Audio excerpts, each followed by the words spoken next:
What's up, and welcome back to this financial literacy series. And in this segment, we will be talking about the behemoth in the United States government of Social Security.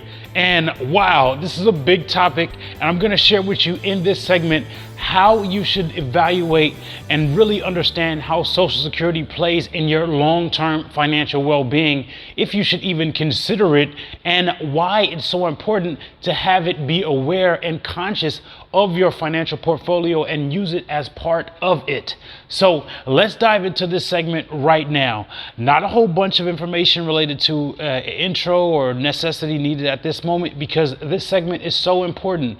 It may be kind of overlooked, especially for young individuals or millennial investors, or there's a whole bunch of other stuff, right? Gen Y, Gen Z's, who cares about the Gen? The most important thing about this segment, or the title, or the demographic, or whatever type of label that people put on us, on you, is so important for you to understand how Social Security plays a role inside of your financial well-being. And many times it does in some capacity. Whether that's big or whether that's small, you should understand it. Now, I'll break this up into a couple of different segments, and I'll address probably the most important one in retirement and the retirement aspect of Social Security. Now, it is important for you to know that the Social Security Administration, they are very intentional, and I learned this very early on in my careers in looking at statements, looking at documentation, and it is very clear that the Social Security Administration states that Social Security is designed to be a supplement to your retirement income.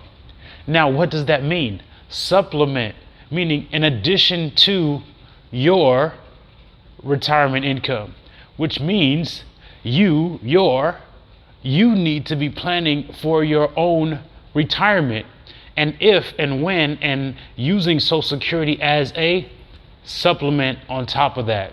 So many people get this misconstrued, and unfortunately individuals that are, grandparents age, parents age, great grandparents age, they probably got this misconstrued in the aspect of you have Social Security for live on, or maybe not, or they just knew that, in older days, a lot doesn't exist as much anymore, but pensions used to exist back in the days and older times where they knew they would get a pension and some Social Security. So that was the benefit.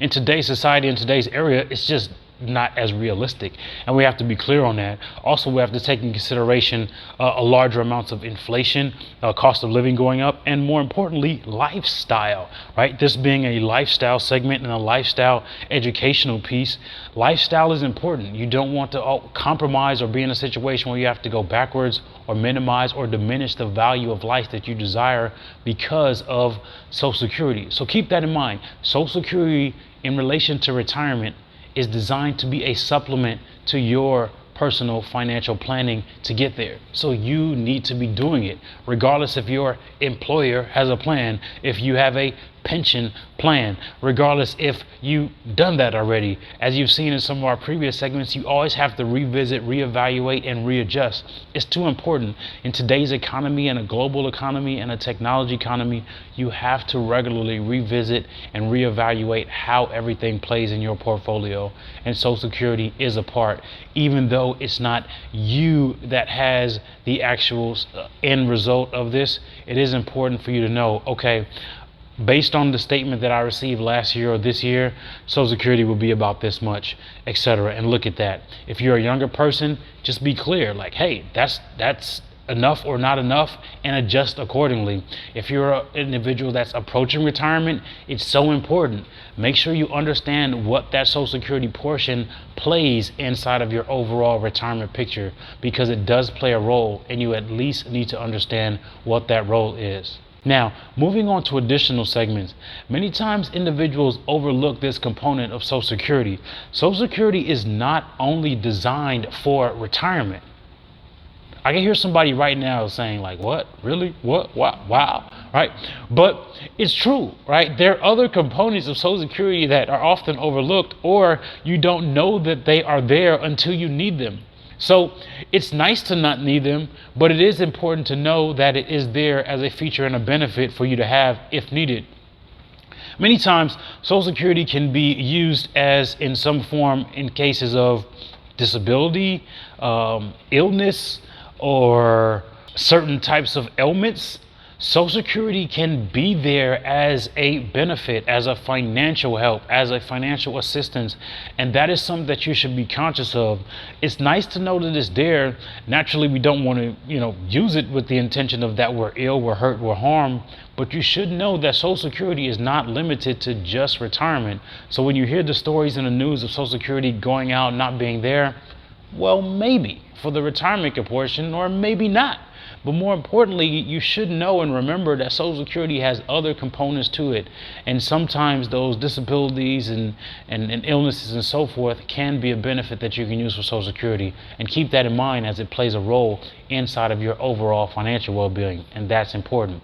The third piece that I want to talk about here in this segment in relation to Social Security is that sometimes we need to, and not even sometimes, all the time, if you're married or have children, you need to be clear on what the Social Security benefits that you have while you're married or at the time of passing.